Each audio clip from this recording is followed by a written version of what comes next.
Ma'am अगर दुकान या फैक्ट्री में आग लग जाए, शॉर्ट सर्किट हो जाए या दंगे फसाद की वजह से उसको अगर नुकसान हो जाए या फिर कोई नेचुरल कैलामिटी जैसी सिचुएशन अगर आ जाए, तो उसमें ऐसी घटनाओं में मैम जो क्लेम प्रोसेस होता है वो कैसे रहता है और बीमा लेने के दौरान मैम किन डॉक्यूमेंट्स का यहाँ पर एक तरह से आपको ध्यान रखना चाहिए एक तरह से यहाँ पर? जी।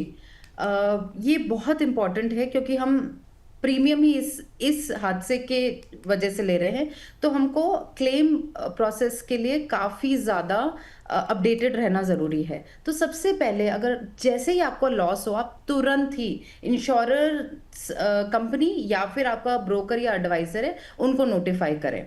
फिर आपको इंश्योरेंस कंपनी बताएगी कि कौन-कौन से डॉक्यूमेंट्स उनको चाहिए। वो एक सर्वेयर डिप्यूट करते हैं, वो सर्वेयर आकर सर्वे करके जाते हैं, वो डॉक्यूमेंट्स लेकर जाएँगे। वो डॉक्यूमेंट्स हो गए जैसे फ़ोटोज़ या वीडियो एविडेंस हो गए, आपको एफआईआर करवाना पड़ता है, आपको क्लेम फॉर्म है वो भरना पड़ता है, क्लेम असेसमेंट और सेटलमेंट की रिपोर्ट जो होती है सर्वेयर वो आपको बनाकर देते हैं।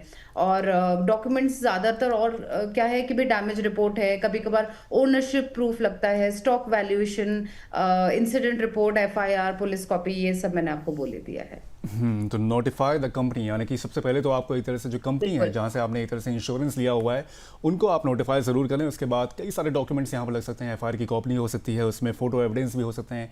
उसके अलावा जो ब्रोकर होगा वो एक लिस्ट ऑफ डॉक्यूमेंट्स भी आपको देगा।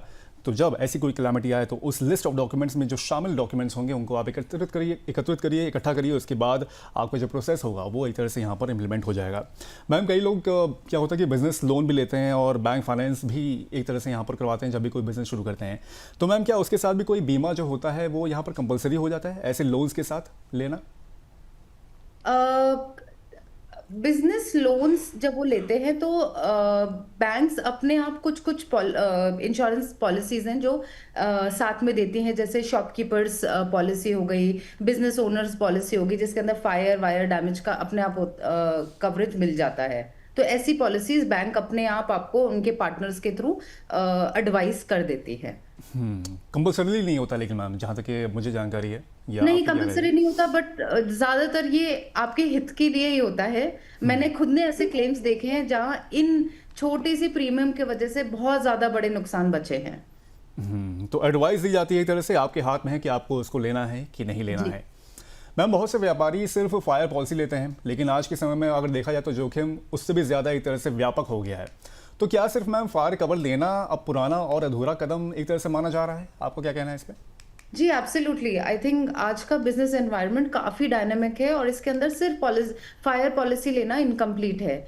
रिस्क जैसे burglary, riots, floods, cyber threats और बिज़नेस इंटरप्शन भी काफ़ी कॉमन हो चुके हैं। सो ट्रेडर्स को कॉम्प्रिहेंसिव कवरेज लेना चाहिए, जैसे शॉपकीपर्स या बिज़नेस ओनर्स पॉलिसी हो गई, पब्लिक प्रोडक्ट लायबिलिटी इंश्योरेंस या कमर्शियल जनरल लायबिलिटी पॉलिसी हो गया, goods in transit, workman compensation, cyber liability, crime insurance etcetera. ये काफ़ी लेयर्ड प्रोटेक्शन मॉडल बनाकर और हर टाइप का रिस्क कवरेज करने की कोशिश कीजिए।